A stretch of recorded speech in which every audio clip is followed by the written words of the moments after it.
Sí, se ve. Bien. Nosotros ya como cuando vimos uniones químicas, comenzamos a hablar de que las uniones químicas pueden relacionarse con las características de los materiales. Una de las características de los materiales que podemos relacionar con las uniones químicas es su estado de agregación. Entonces, hoy vamos a hablar del estado de agregación sólido y del estado de agregación líquido. Y vamos a ver cómo esas propiedades, ¿sí?, se relacionan, las características de los sólidos y de los líquidos, con las uniones químicas. No todas, solamente algunas propiedades. Entonces, nosotros podemos tener que los sólidos pueden ser sólidos cristalinos o sólidos amorfos. Es decir, sólidos formados por partículas ordenadas en el espacio en forma regular, de modo que tal disposición se repite indefinidamente en 3 dimensiones. Estos sólidos cristalinos poseen aristas perfectamente rectas y ángulos de interfaciales o interfaces regulares. Tienen átomos, moléculas o iones ocupando posiciones específicas. Son ejemplos de sólidos cristalinos: el hielo, el cloruro de sodio, la sal común, el cuarzo, que es dióxido de silicio, entre otros. Es decir, cuando nosotros observamos al microscopio, que se llaman microscopios electrónicos, cristales, sin duda nosotros tenemos sólidos cristalinos. Ahora, esos cristales, ¿cómo están formados? En general, se observan pequeños, ¿sí?, pequeños cuerpos geométricos de distintas formas, y se estima que en cada extremo, en cada ángulo de esos cuerpos geométricos, puede encontrarse un átomo, si estamos hablando de sólidos cristalinos metálicos. Pueden haber moléculas, si estamos hablando de sólidos moleculares, o pueden haber iones, si estamos hablando de compuestos iónicos. Si estamos hablando de compuestos iónicos, por ejemplo, podemos tener un cristal de cloruro de sodio. ¿Qué es el cloruro de sodio? La sal común, ¿sí?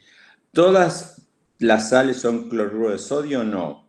Tenemos un montón de sales, siempre que esté formado por metal y no metales. Entonces, esos sólidos iónicos tienen estructura geométrica.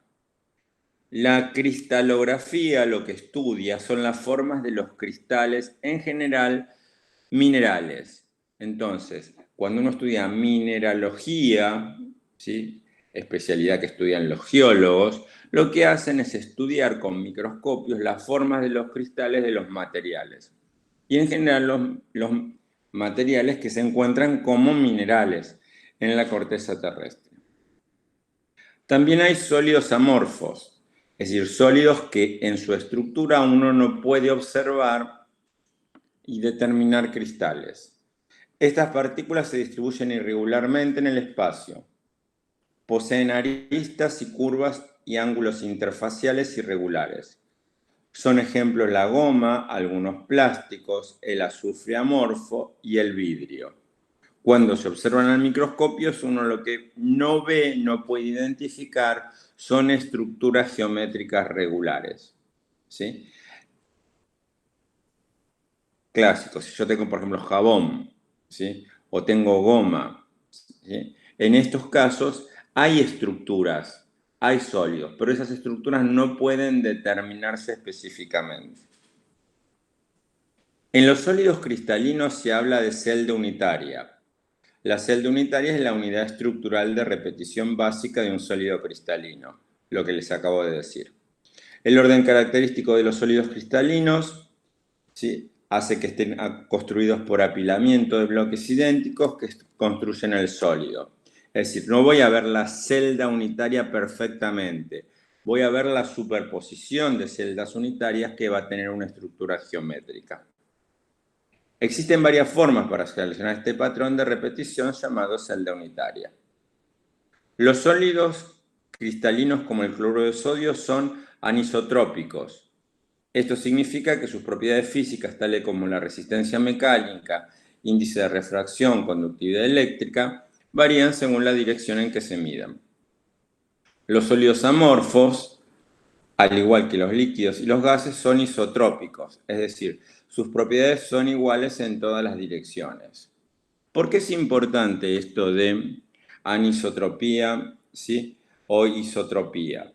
Porque uno puede ubicar en un aparato de medición, por ejemplo, ¿sí? En un microscopio de alta definición, los cristales, ¿sí? Con los cuales esos cristales transparentes que se colocan en los microscopios o cualquier aparato, por ejemplo, de emisión de rayos láser, se colocan los cristales de tal forma que los cristales, cuando la luz los atraviesa, los cristales adquieren ciertas propiedades, es decir, difractan la luz en un sentido, por ejemplo, ¿sí? Tienen conducción eléctrica en un sentido y no en otra, tienen, como dije antes, índice de refracción y resistencia mecánica distintas de un lado y del otro. Es decir, estas propiedades de los sólidos, que es la anisotropía, que depende de la posición en que uno incida o ejerza una determinada propiedad, es muy importante para el uso de mecanismos, fundamentalmente. Esto no ocurre con los sólidos amorfos. Bien. Estos son ejemplos, solo ejemplos de algunas formas de los cristales. Insisto, los minerales se encuentran como cristales. Hay cristales cúbicos, ¿sí?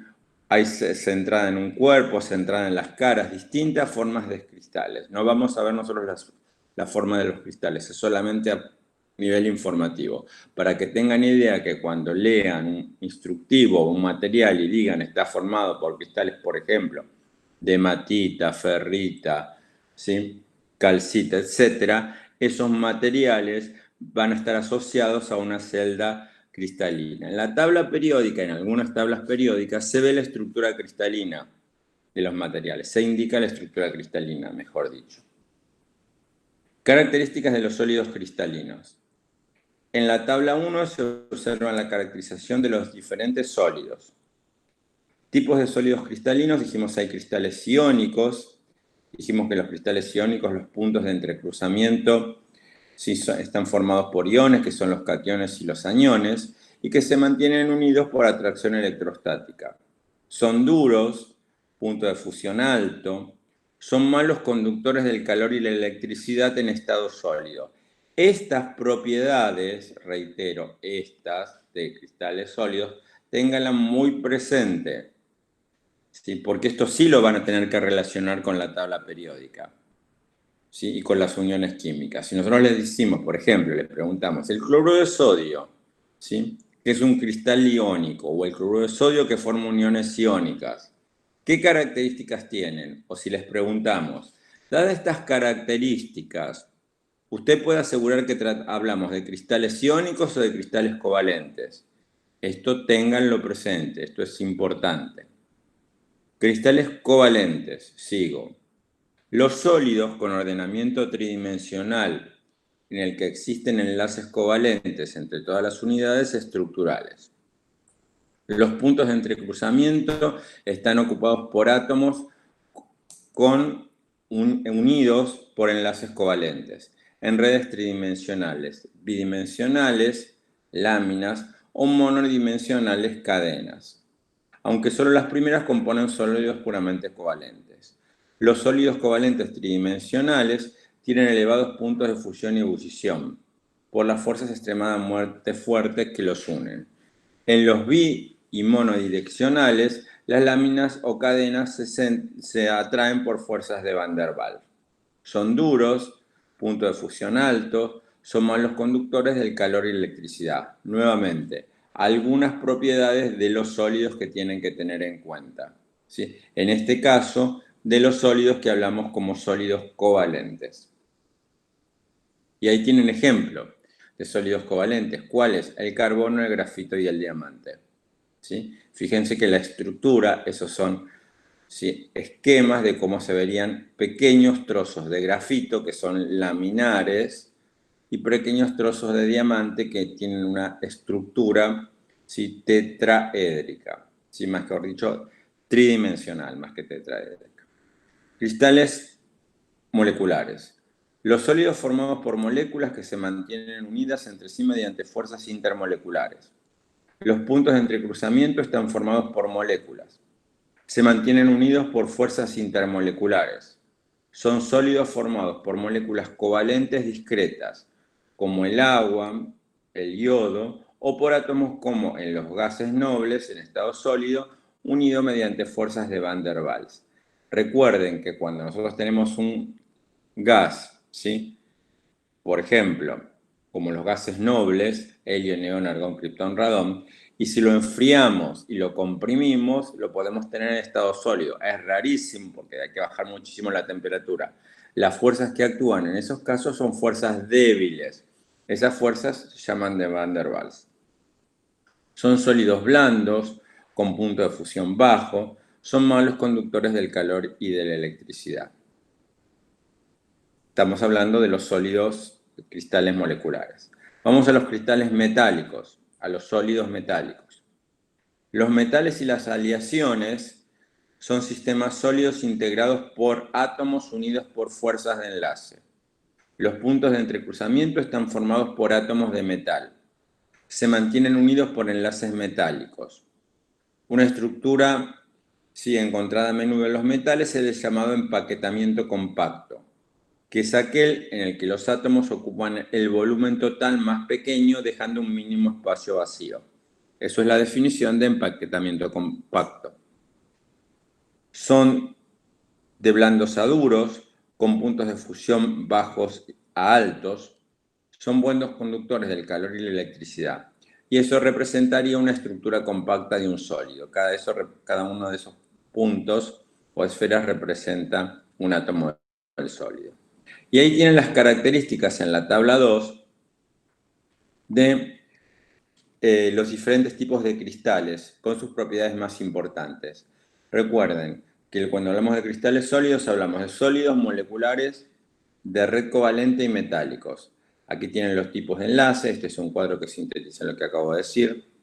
Aclaran la fuerza de atracción entre las partículas que se ejercen, que están en cada uno de los extremos o puntos de entrecruzamiento de los cristales. Algunas y las características como dureza, punto de fusión, conductividad eléctrica y ejemplos. Si ustedes se fijan qué tienen en común y qué tienen de distinto, van a observar lo siguiente. Por ejemplo, dureza. En general, si la dureza es variable, ¿cuál es la diferencia que los caracteriza? Los sólidos iónicos son duros, pero además son quebradizos. Si uno los intenta moldear, ejerce presión sobre los extremos, se quiebra. Eso ocurre con los sólidos iónicos. En cambio, los sólidos moleculares, ejemplo el papel, el jabón, uno los intenta doblar y se dobla. Los de red covalentes como el grafito o el diamante son muy duros. Y los sólidos metálicos se los puede doblar, ¿sí? Pero tienen una dureza variable. La dureza se mide con una escala que se llama escala de Mohs.